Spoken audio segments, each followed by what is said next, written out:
स्वागत है आप सभी का लाइव सिटीज़ पर और मैं हूं आपके साथ ऋषा। दर्शकों, आज के इस वीडियो में हम बात करेंगे लंग कैंसर के बारे में और इसी टॉपिक पे बात करने के लिए हमारे साथ मौजूद हैं बिहार के जाने माने पल्मोनोलॉजिस्ट डॉक्टर अमिताभ बंका सर। स्वागत है सर आपका। धन्यवाद। सर, अगर कैंसर के बारे में बात करें तो देखा जाता है कि कैंसर में से सबसे कॉमन और सबसे जानलेवा कैंसर जो होता है वो लंग कैंसर है। हालांकि अभी हाल ही में एक रिपोर्ट भी आई थी जिसमें उन्होंने बताया था कि हर एक 5 में से एक इंसान ऐसा है जो कि धूम्रपान भी नहीं कर रहा है। तो मैं आपसे जानना चाहती हूँ कि लंग कैंसर का मुख्य कारण क्या होता है और इसके लक्षण क्या होते हैं? देखिए, जब आप मुख्य कारण की बात करो तो जब आपने कहा कि 4-5 में से सिर्फ एक मरीज जो होता है वो नॉन स्मोकर होता है, तो बाकी 4 तो स्मोकर हैं। तो मुख्य कारण तो आपका स्मोकिंग ही है, ठीक है? बट हाँ, ऐसा ज़रूरी नहीं है कि आप स्मोक नहीं करते हो तो आपको कैंसर नहीं होगा।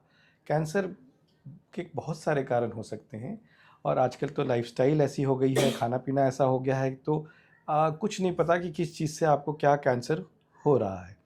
नॉन स्मोकर्स में जो कैंसर के कुछ एक कारण होते हैं, एक तो एटमॉस्फेयर से कुछ गैसेस होते हैं जो कैंसर कर सकते हैं। ऑक्यूपेशनल कुछ डिजीज़ेज़ होते हैं, एस्बेस्टोसिस का एक्सपोजर होता है या कुछ होते हैं जिससे कैंसर हो सकता है। आपको रेडिएशन के एक्सपोजर से कैंसर हो सकता है। आपको अगर बहुत पुराना टीबी है, बहुत रेयर है, ये सारे जो पॉसिबिलिटीज़ मैं बता रहा हूँ रेयर हैं, बट आपको कैंसर हो सकता है। आप स्मोकर नहीं हैं बट आप स्मोकर्स के साथ रहते हैं, आप पैसिव स्मोकिंग भी करते हैं, तो भी आपको कैंसर हो सकता है। तो हाँ, कैंसर का सबसे कॉमन कारण स्मोकिंग है, लंग कैंसर का, सॉरी। बट ऐसा नहीं है कि आप अगर स्मोक नहीं करते हैं तो आपको लंग कैंसर नहीं होगा। अब जहाँ तक सिम्पटम्स की बात आती है, तो सिम्पटम्स हमारे साथ सबसे बड़ी प्रॉब्लम ये है कि सिम्पटम्स इसके बहुत वेग सिम्पटम्स होते हैं। कोई डिफाइंड नहीं होता कि ये सिम्पटम मिल गया तो ये लंग कैंसर होगा इस मरीज को। सिम्पटम बहुत मामूली सा हो सकता है, जैसे खांसी आना, लगातार खांसी आते रहना, सीने में दर्द होना, सांस का फूलना, मतलब सिम्पटम्स कुछ भी, वजन कम होना, भूख नहीं लगनी, जो कैंसर, हर कैंसर के कॉमन सिम्टम्स होते हैं, कोई भी सिम्टम हो सकता है।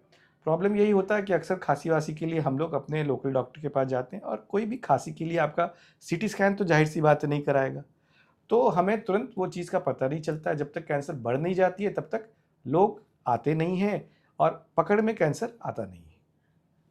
सर, अगला सवाल मेरा आपसे यह है कि जैसे कि मैंने कहा कि कैंसर्स में अगर देखा जाए तो लंग कैंसर एक ऐसी चीज़ है जो सबसे ज़्यादा जानलेवा होती है और शायद इसलिए होता है क्योंकि इसके डायग्नोसिस लेट होती है। तो आज के ज़माने में सर, जहाँ पे टेक्नोलॉजी इतनी आगे जा चुकी है, क्या इसके डायग्नोसिस के कुछ अलग उपाय हैं या फिर कुछ अलग देखा गया है जिसके तरीके से इसका अर्ली डायग्नोसिस हो जाए और फिर आसानी से पकड़ में आ जाए लंग कैंसर? देखिए, अर्ली डायग्नोसिस के लिए अर्ली सस्पिशन होना चाहिए।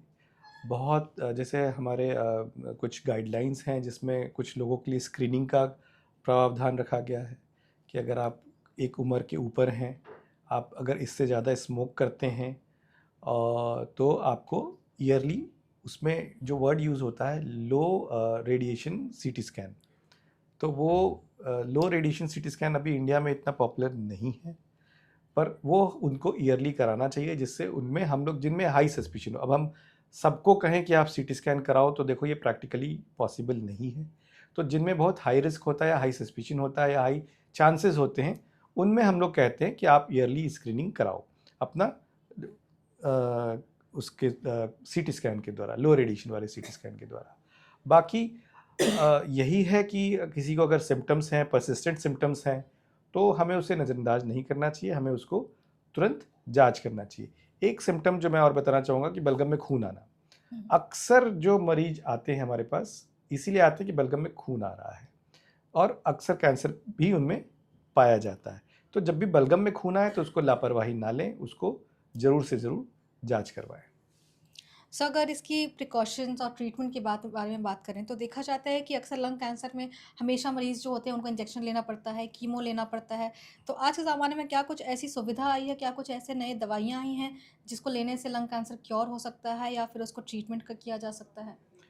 देखिए, क्योर तो मैं अभी भी नहीं कहूँगा कि शायद हम लोग 100% क्योर नहीं कर पाते हैं, बट हाँ, आज के दिन टेक्नोलॉजी भी एडवांस हो गई है, हम लोग प्रॉपर डायग्नोसिस कर पा रहे हैं, हम लोग बहुत सारे म्यूटेशन के स्टडीज़ कर पा रहे हैं जिसको हम लोग टारगेट करके थेरेपी देते हैं, तो उससे लाइफ बहुत प्रोलॉन्ग हो जाती है। तो वो सारे टेस्ट के साथ, और एक सबसे अच्छी बात है जो आपने कीमोथेरेपी की बात कही, तो जब हम कीमोथेरेपी सोचते हैं तो हमें लगता है कि हमें हर 2-3 हफ्ते अस्पताल जाना पड़ेगा, एक सुई लगवाना पड़ेगा, पूरे दिन कीमो लेना पड़ेगा और उसके 50 साइड इफ़ेक्ट्स होंगे।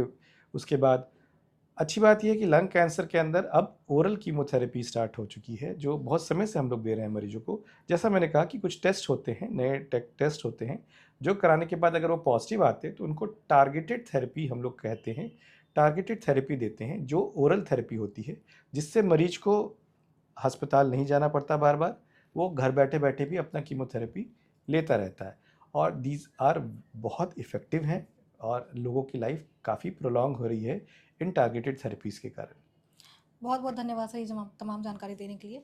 तो दर्शकों, आज की इस वीडियो में हमने देखा कि अगर किसी को लंग कैंसर हो गया है तो वो इंजेक्शंस और कीमोथेरेपी के अलावा किस किस चीज़ों का सेवन कर सकते हैं ताकि वो लंग कैंसर से बचे रहें और फिर आगे में क्योर भी हो जाए।